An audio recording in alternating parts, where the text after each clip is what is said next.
Hello and welcome to Frank Fridays. I am the founder of Art Frankly, and my name is Karline.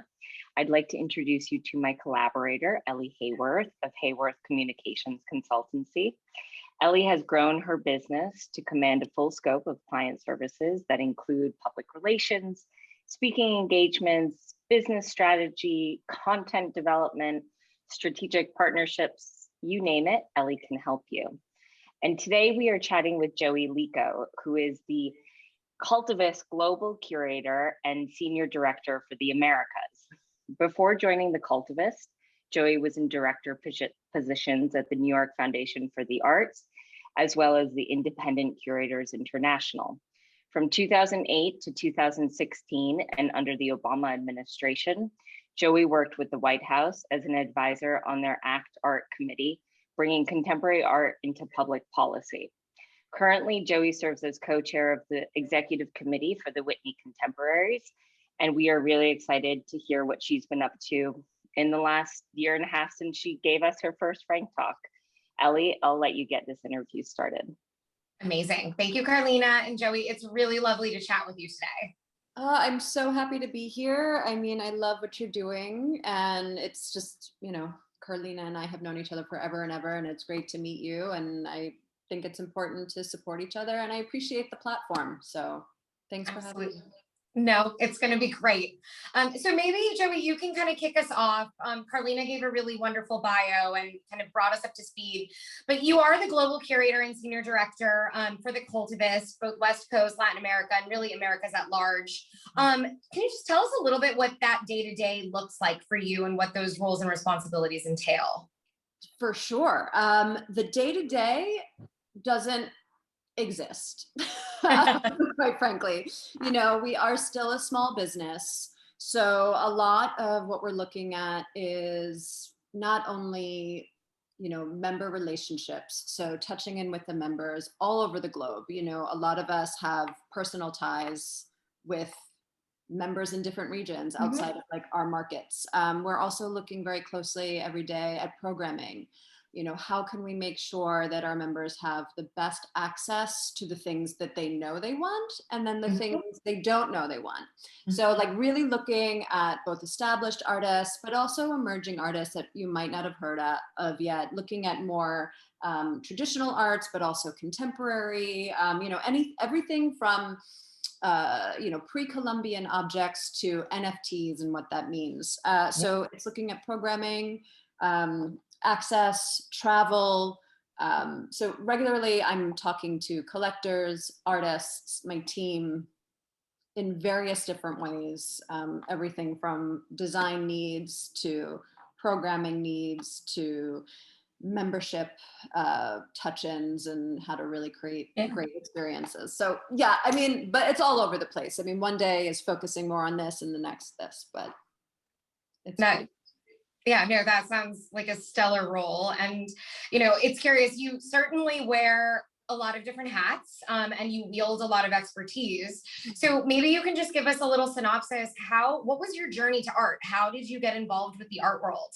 Yeah, it's a long story because we're talking about, 15 years at this point, but I'll give you the shortest possible roadmap.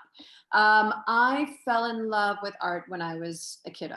And I think many of us did. I will caveat and say, I do not come from a collecting family. Art was not part of every day in the household. It was foreign to me.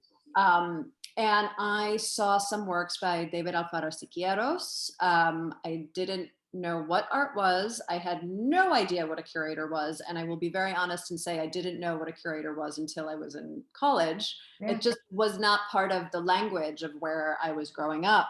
So fell in love with art, had a wonderful art teacher, was a philosophy major in college, just curious mind. And from there, that's when I really realized that a thing like a curator could exist. Like what I loved was the rigor. I loved talking to artists. I love that like creative curiosity. And obviously people ask this a lot, am I an artist myself? No, but I can draw and I can paint. Like I could make something look like what it is. And so, you know, you have those art teachers along the way that are like, oh, you should go to art school or you should do this. And I never felt like I had something to say in terms of like making things, but in terms of conversations with other artists, I felt very strongly like we could create a dialogue and answer some big questions through the work of other artists if I could put them in a space together. Yeah. So. No, that is, I think, I don't know if that's answers it. I mean, it depends on which way you want me to go, but long story No, I think it does. And actually, I think it's a very relatable story. I had kind of a similar upbringing in that, you know, art was part of the vernacular, but it certainly was not being proselytized as kind of a profession. Mm-hmm. And yet it was an active part of my life. So I think, you know, a lot of us have had that kind of organic approach to art. And I appreciate hearing the authenticity of it. Oh, well, thank you. I mean, I do like to share it because, you know, I think a lot of the story that broke my heart once was I had an intern once that was like, can you meet with me privately? And I was like, sure. She said, you know, I feel like I don't have enough money or my parents aren't big enough collectors for me to have a career in the art world. And I was like, well, I'm living proof that you need neither. I mean, you know, like it's not, one's not better than the other. No, it's a stigma that needs to be broken, I think, as well. Yeah. It's just important. So thank you for giving me space to give my testimony in terms of that aspect and that truth. Absolutely. Well, I think, you know, one of the very interesting things, while the Cultivist is a member-based you know, arts club, you guys are offering access and education in a lot of ways to members that are both within and beyond the art world. Joey, I remember when the Cultivist was an idea and then it was a deck and then it came to fruition. I'm curious, how did you become a part of the Cultivist's growing team? Yes. A critical part, by the way. Well, thank you. I remember those moments too. I felt like I was selling dreams when I was telling people about the Cultivist because, you know, truthfully, when you have an idea and you're launching something entirely new, you kind of don't know what it's going to be yet. But I mean, I was with Independent Curators International at the time, and I had gotten a call from a headhunter actually saying there's this business, a startup that's like super secret. I can't tell you anything about it, but I think you'd be perfect. You know, they're looking for somebody who's more curatorial and like outside of Sotheby's and outside of the art market. You'd be great. And I was like, okay, you know, I'm not looking, but I'll take any meeting. And that's everybody, just take every meeting. Like take every meeting. And I did. And that's when I met Marlies Verhoeven, who's one of the co-founders. Fell in love with her immediately. I just, she was describing her vision. Clearly she's so smart. Like, I mean, just like her intellect and the way that she sees the art world and like the possibilities within it, but also just like she's got a very rigorous mind in terms of like how to create an actual business. Which is new for me because, a lot of times in the art world, you're not having those conversations about what it takes to build a business, more entrepreneurial sets. And I really admired that in her. And I remember leaving that interview and calling the headhunter and I was like, I want this job. And apparently Marlies did the same thing. She was like, I want this. And I was one of the first hires on the team, which is great. It was like me, Nina, and Georgie all were hired at the same time and we are all still there. I love it. Well, first of all, that's also a testament to the company culture. So, you know, it's great to see you guys growing, but I love hearing that story. And I do think, you know, yes, it is about take the meetings, make the introductions and have a discerning eye about what you want in this industry. 5,000%. And it's a cool number, but so you cater a lot of bespoke programming. It's very experiential. As I mentioned, you know, you're providing a lot of access. And I think, you know, the elephant in the room, it's a large elephant in the room, is the fact that we've just emerged and are still emerging from a global pandemic. Yes, indeed. Yeah. So tell us a little about how, you know, some of the challenges and how the programming shifted to approach those needs. Yeah, happily. It was a big one for us. I remember that March 19th being on a call with the other partners and like, you know, I think everybody thought that maybe it would be just through the summer, which is laughable now. And I remember saying, you know, what are we going to do? And one of the things that I felt strongly about, and I'm very grateful for, and I know everybody at the Cultivist is grateful for, was that we have built truly a community of people who are like-minded and passionate about art and artists. And we all agreed that we could potentially rely on the loyalty of our community, meaning the members, people who pay the membership dues to be a part of this experience and travel-driven club, to stick with us and allow us some leeway to create content for them from their living rooms. And we immediately pivoted the business to virtual, immediately. I mean, within 5 days, we had a studio visit with Patrick Martinez here in Los Angeles. I was leading what is now branded as Cultivist Academies, which are short courses across various disciplines of art, everything from women artists of Saudi Arabia to Brand Kuski to I'm doing a class on how to collect on your budget.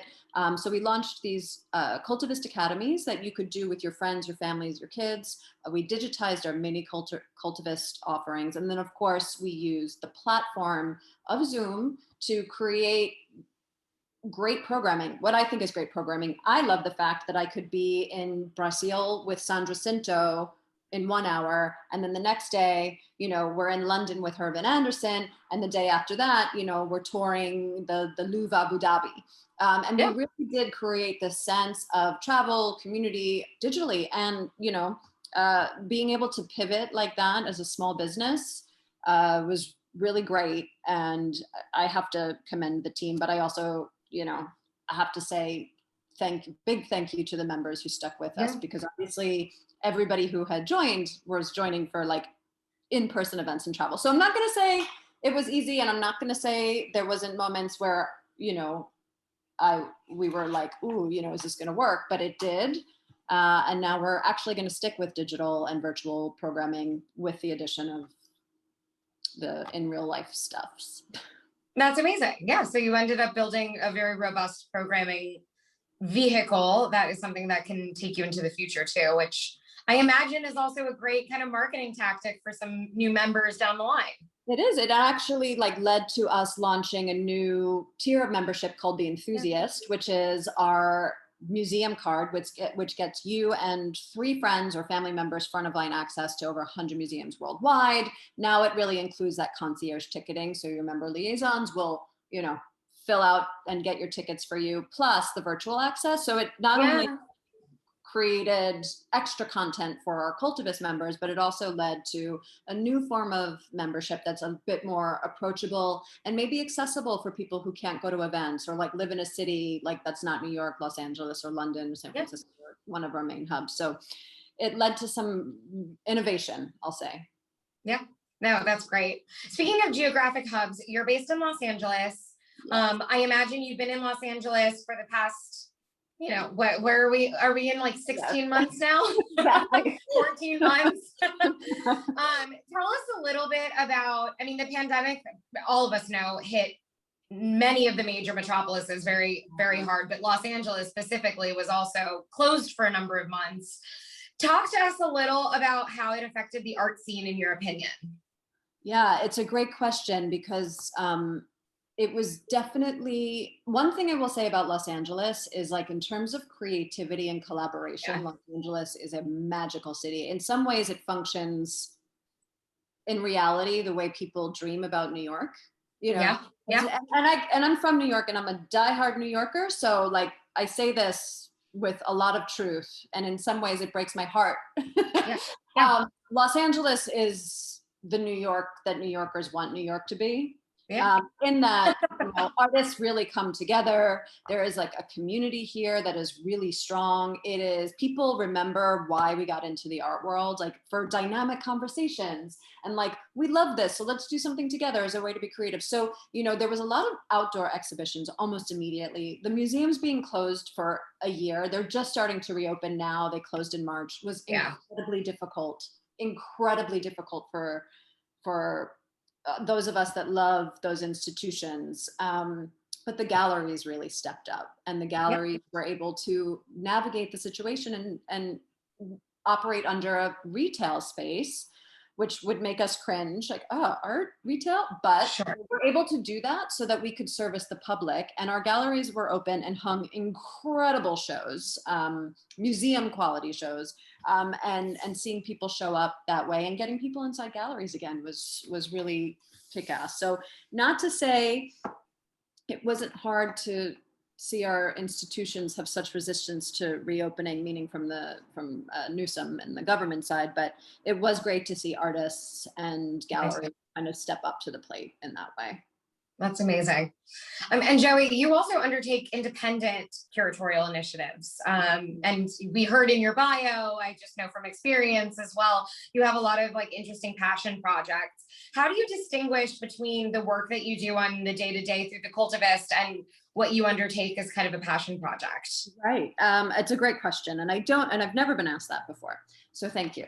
You know, for the Cultivist, you know, a lot of people will make the assumption that because I take a leadership in terms of curatorial and programming, that it's like my vision. Like I love everything, and it's like what Joey would do and choose. And it's not necessarily, because part of what I'm doing through the Cultivist, and there's a very clear spine, I might not, candidly speaking, love personally every single artist or every single exhibition that we put in the program, but I'm able to discern that this is a very important part of the conversation and our members need to know about it. So I really keep that squarely into the Cultivist when I think that way. What I do independently is focused on Latino, Latina, Latinx artists, underrepresented artists that have been historically erased. Yeah, I've been the narrative since the beginning of time, long before this summer. And you know, the last 15 years of my career, I've remained really dedicated to creating dialogues and discourse around artists of color in spaces, and I keep it firmly and exclusively rooted in that. And I usually do them with friends. I mean, exhibitions are the best excuses. Like, you want to do something creative and fun with friends, you know, hang an exhibition together. Yeah. You know, it's like, it's really fun, and it's a great way to collaborate and tell stories. So, you know, that's really the difference, is like, while you will see some, you know, you can always tell like what's a Joey program, and then like on the Cultivist, but thankfully, you know, everyone on the team is really supportive of everyone pursuing their own personal passions and interests. So there's a lot of space for that too, which is cool. That's very cool. We'll definitely have to stay tuned for both sides of that coin. And I think, you know, one of the things I found actually very refreshing when I was kind of revisiting your original Frank talk was this idea, you know, you mentioned that you receive a lot of unsolicited correspondence. And I think anybody who holds a relative power position or a curatorial voice or an opinion in the art world tends to get a number of kind of unsolicited asks. And that has historically been very frowned upon. Typically, galleries shut the door.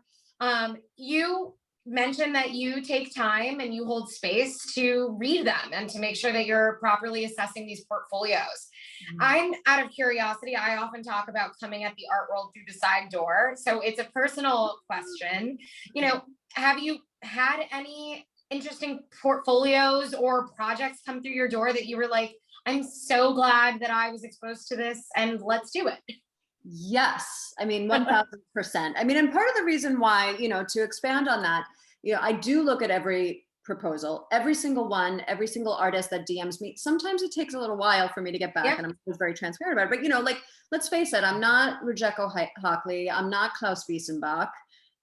You know, if they can't get to me and I'm not looking, who is? You know, I have a lot of freedom given where I am and the way that I've designed my career trajectory, because and I'm not saying that Klaus and Rue don't do that. I'm sure that they do, but like, if I don't respond to them, like, you know, I'm low on the curatorial totem pole, so to speak.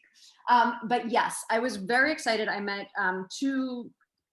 It's really hard to say, and I'm actually three. There's a project that I did with Showfields.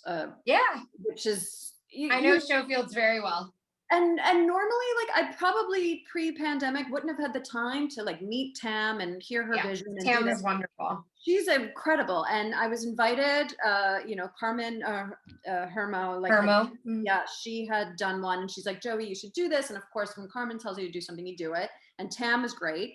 So I did it. And through there, I started to look for artists that were very, very emerging or at certain points in their career. And through that, I met Francisco Dinoso, I met Natalia Cruz, I met Glendalise Medina, just through like looking.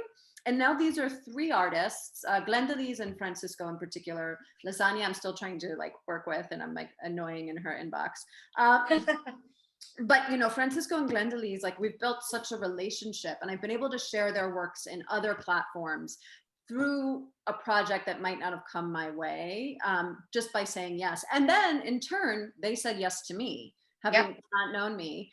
And so it's been great to sort of build, what I would say friendships in a way, and then share a common goal. So yeah, I mean, I think it's important, and I stand by, reaching out to artists that, reach out to you. And I love that. That's a great anecdote, and one that hits home. I've had the opportunity to collaborate with Showfields a few times now, and they're really lovely. So, and it's just something I don't think I would have had the bandwidth to do it. And I to this day, I still send collectors, especially emerging collectors, to Showfields. So that's just one example. But I love that. It's great to hear. We have been asking a number of the professionals in these Frank Fridays, as we're moving into hopefully a relative sense of normalcy, what are a set of best practices that you would advocate for aspirational, art professionals to really kind of wield when they're getting back into the job market hopefully this coming year? Yeah, I mean, first I have to say, I don't know if the art world has ever been like normal. I was like, that's probably a true statement. I was like, do I really want to be on a plane 10 times a month? I don't know. But with that being that, so I hope that we sort of balance the scales a little bit. Beyond that, thinking about best practices is difficult. I've had a very non-traditional art career. And that can be answered in a number of ways. So I think in terms of best practices, tangible ways, is to like, remember your community. And I said, I think in the first interview I did, the Frank Talk. Frank Talk is the idea of integrity. Yeah. Everything, just as we re-enter and in perpetuity, do what you do with integrity.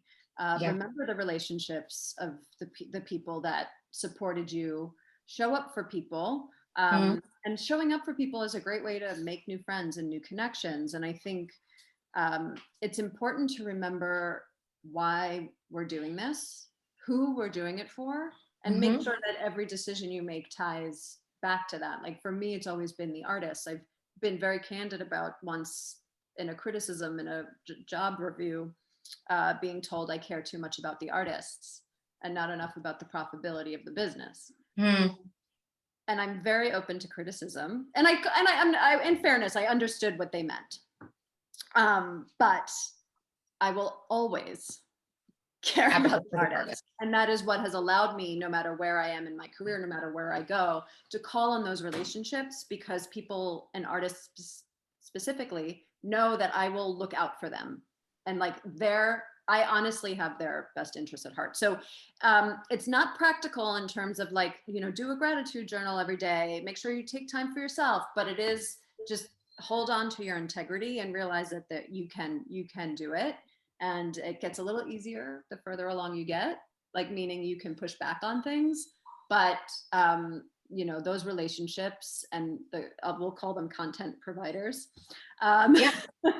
In my, it's like, oh, it's so horrifying that I just said that, but the people that are the reason why we're here, which is I think of us, the artists, is you got to look out for them and you have to have their back. And if you see something that's amiss, you should feel comfortable, drawing a line in the sand about how far you'll go. No, I think that's a very important, integrity is always at the heart of what we should be doing. And beyond that, I do think, sometimes you have to dig your heels in the ground for what you believe in. Yeah, it's really, I mean, thankfully it's getting more popular to do that. And it's like, I think Sure. the next generation is feeling very empowered to do so.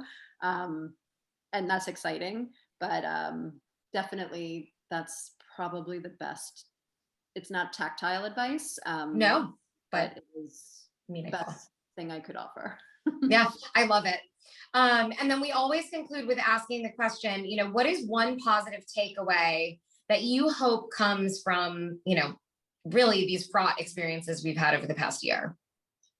Right. Okay. Specifically to the art world, I will say I am so excited to see artists feel comfortable with the artist as entrepreneur language. I think Yeah. a lot of ways artists prior to COVID, artists had been reticent to consider themselves entrepreneurs, to take on some of the business aspects of running Yep. a studio practice, specifically emerging artists. I think, more established artists understand that's just part of it and they learn it.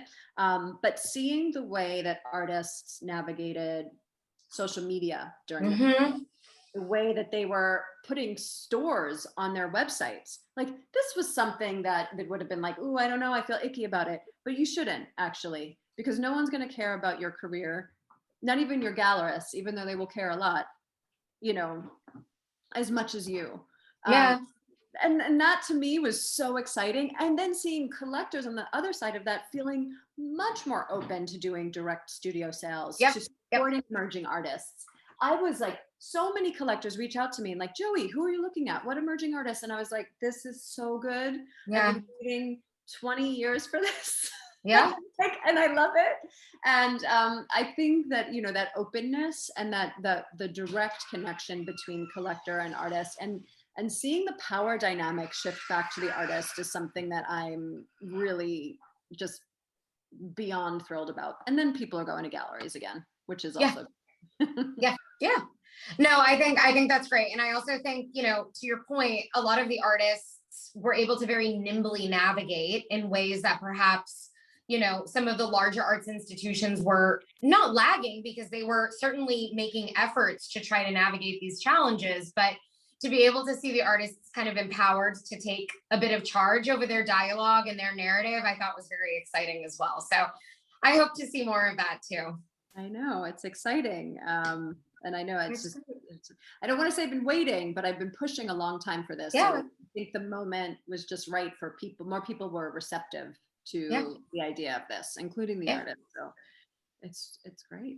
Absolutely. Well, Joey, this has been really wonderful. And I feel like we've gotten so many nuggets of wisdom. And I appreciate your time and all of just you sharing your experiences with us. Well, thank you, Ellie and Karline. I think you are both great, and I love what y'all doing, and happy to be a part of it. So flattered. Thank you. And here for you all anytime.